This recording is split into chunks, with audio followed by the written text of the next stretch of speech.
Welcome to the Creative Entrepreneurs Podcast, where it's all about turning your unique talents and perspectives into a viable business. And now, your host, Paris Hamilton.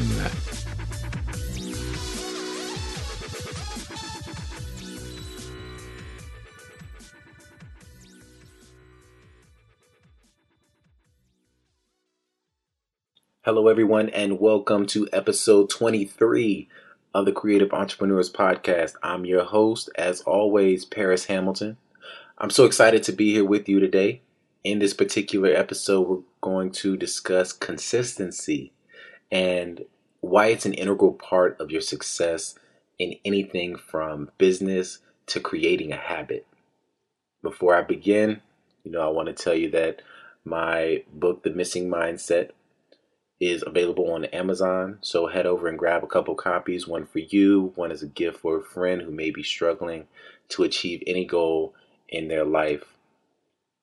So I'm going to start this episode with a quote from a guy named Michael Angier.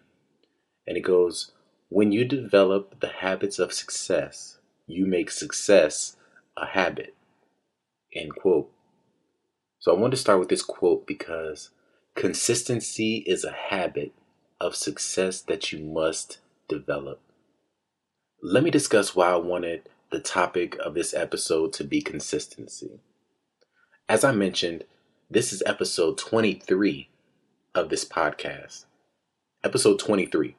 Now, I'm not big time by any means when you compare me to someone like Pat Flynn, Tim Ferriss, Tony Robbins, or the big names in business, online entrepreneurship, but it takes time to build up to those levels. Everybody has to start somewhere, and I've started right here with you all. Everyone listening was willing to give me a try as a name that they have likely never heard before. So for that, I thank you. And if you've gone a step further and shared my content with others, I'm even more thankful and hope that you continue to share. When I started this podcast, I had absolutely no idea how it would turn out. I had absolutely no idea how my content would be received by others, or even if I would like the sound of my own voice.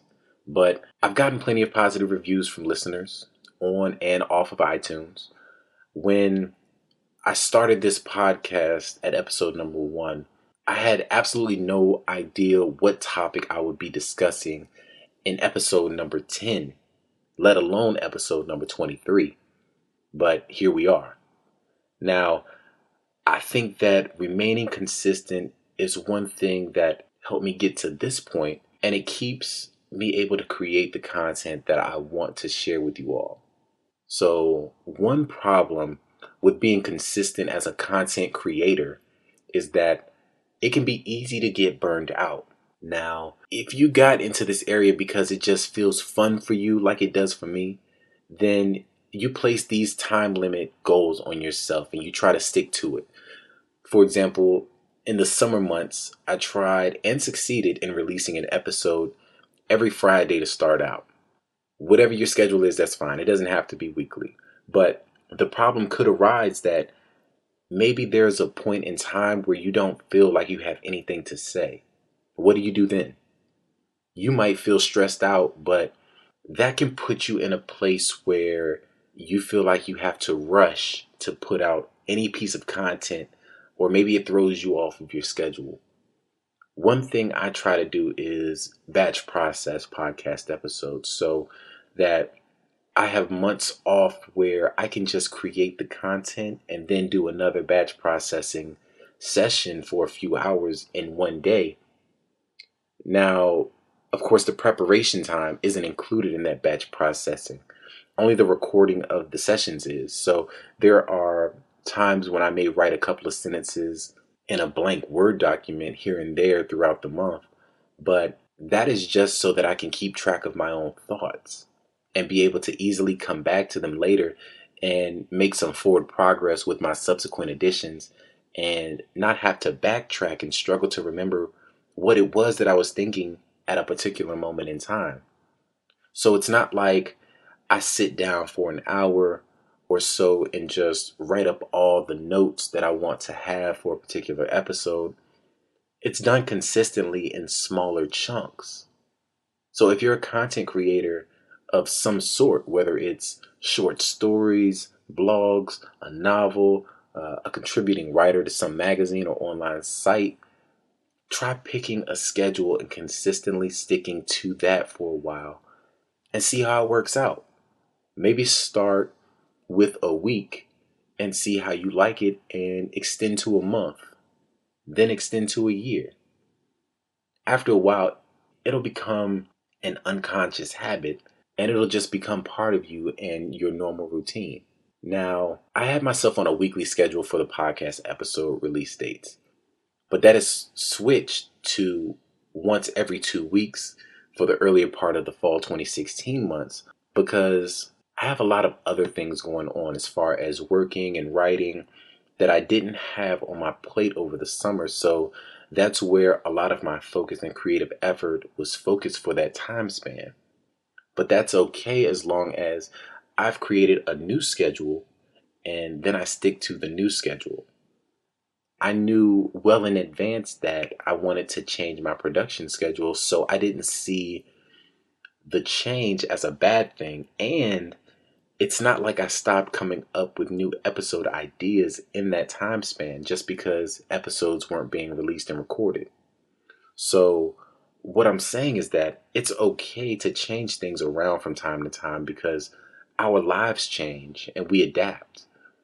If you have loyal listeners or followers of your brand, because you are a personal brand, then you want to not only give them a reason to come back, but you also want them to know they can count on you and your word. So that comes with setting an expectation and sticking to it. So if your fans are used to you doing one thing and you plan to change it up, just keep them informed. Plus, I have to come back and tell you all how my new young adult fantasy novel journey goes and who I decide to publish with and if I have any tips to suggest or avoid or traps to avoid. So be on the lookout for that down the road. Being the creative entrepreneur, I take creative ideas and I grow them into an asset that I can then sell or hold on to if I find necessary. As a brief update on my novel writing journey, I have over 80,000 words written, and the manuscript has been through 3 rounds of edits so far with professional editors. I'm still making some revisions to the story and in the process of querying literary agents. So let's all cross our fingers, hope that goes well. But I'll go ahead and move on. Let's get back to the topic of consistency. So in a previous episode, I discussed how important it is that you have goals and also how important it is for your goals to be specific so that your subconscious mind can tell you or your subconscious mind can help you fill in the gaps between where you are now in life and where you want to be. Your subconscious does not get turned off, people. It's like a computer program that's always running in the background. So let's say that you have a goal, you've set a goal. Maybe it revolves around weight loss. You're pumped up to get started on some new diet that you found or some new workout program that you found. You get started for a few weeks and then maybe after a month or two, you stop doing the workout as often, or maybe you talk yourself into taking more cheat days than you should. And by 3 or 4 months in, you quit altogether. That's about how a lot of people are when it comes to not only New Year's resolutions, but achieving goals in general. How would that make you feel about yourself if you were to just give up? Maybe your self-confidence is shot on your body image, or maybe you talk yourself into just thinking you are meant to stay this way forever, or maybe you just don't think you can achieve any goal that you set for yourself. First of all, replacing that negative self-chatter with more positive statements will take you a very, very long way. Second of all, When you try to make big changes like that, they are usually not fun for you.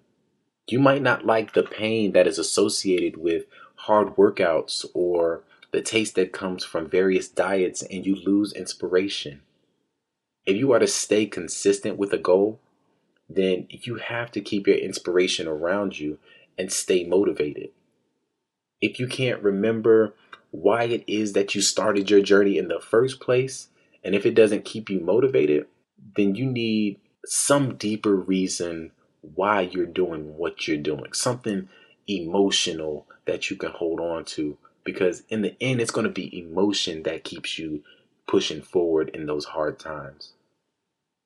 If you are to find happiness in the actual journey towards your goal, then you have to find happiness in smaller achievements. If you delay the gratification to the very end, then it'll be tough to stay consistent on whatever path you have to your goal. So it's highly, highly important that if you are to stay consistent with anything, you have to find pleasure and enjoyment in the journey, not just in the end goal. If you're a business owner, consistency becomes highly important throughout many different parts of your business. It's essential for your business success. If you have a marketing plan, you want to make sure that you're consistent with following through with it. If you treat your customers with respect and friendliness, you want to make sure that stays consistent. You don't want one person to have a bad experience and then possibly infect others with negative impressions of your business. These days, reviews and referrals from others is even more important than before. So, bad reviews on sites like Yelp can have a negative impact on potential customers that read it. If you have a certain look that you've settled on for the business, that should be consistent too. Too many different pieces or styles looks unorganized and gives the brand image a bad name. With your product or service, there should be consistency not only in its production, but also in the delivery to the customer or the client. That's why different franchises are successful. If you couldn't go to a McDonald's or a Zaxby's or a Subway or whatever franchise you like in a different city or state and get the same quality food, then they would not be as successful. You inherently make certain promises to your clients or customers, and you want to make sure that you are consistent with keeping those promises. Otherwise, your reputation will have holes in it and it will be worthless. There's a quote that goes, if you are persistent, you will get it. If you are consistent, you will keep it. End quote. I don't know the individual who said it, but I just want the message to stick with you as I end out this show. So to go ahead and wrap up this episode, consistency is a highly desirable and necessary trait for anyone striving to achieve goals in any aspect of life, and it is especially important for anyone who wants to be in business and entrepreneurship. Consistency will build your reputation, create accountability, and keep you working towards any goal that you have set, even if you've lost the motivation that you had when you originally set the goal. So, what's the call to action for this particular episode? I want you to select a short-term goal for yourself. Say something that you have to do consistently every day for 7 days, and consistently do that one thing outside of your typical obligations, of course. It has to be a clear and specific goal, though. Don't set something too broad to the point where you don't even know what you will do. If you want to meditate, set a goal of meditating for 30 minutes in a specific location and in a specific posture with your phone turned off. If you want to eat better for a week, plan out what meals you will eat for that week. If you will work out more for this week, plan what your workout routine will be for those days and how long you want to work out on each day. If it's a business goal, maybe you want to do better marketing for 7 days straight. Plan how you will market to your customers. For a goal like this, though, don't make it something automated, because that It's kind of cheating since it will run in the background for 7 days and you aren't physically doing anything. But if you plan to go out and network and meet with people or companies for 7 days, then that will be an effective goal here. Just pick a goal that you can implement for 7 days and prove to yourself that you have the capability of being consistent and follow through. So I hope that this podcast session has been helpful for someone listening. Be sure to head on over to the website, thecreativeentrepreneurs.com, and leave comments on what you liked, disliked, and if this has been helpful for you in any way. Also, go ahead and post your goal as a comment on this episode. Make your commitment public before following through. Please leave a positive review on iTunes because those are extremely helpful, as I've mentioned previously. And as always, I look forward to serving you all in the next episode. Build your dreams, or someone else will hire you to build theirs. Thanks for listening to the Creative Entrepreneurs Podcast. Join us next time for more great insights. And don't forget to subscribe to the email list to get the latest information and updates.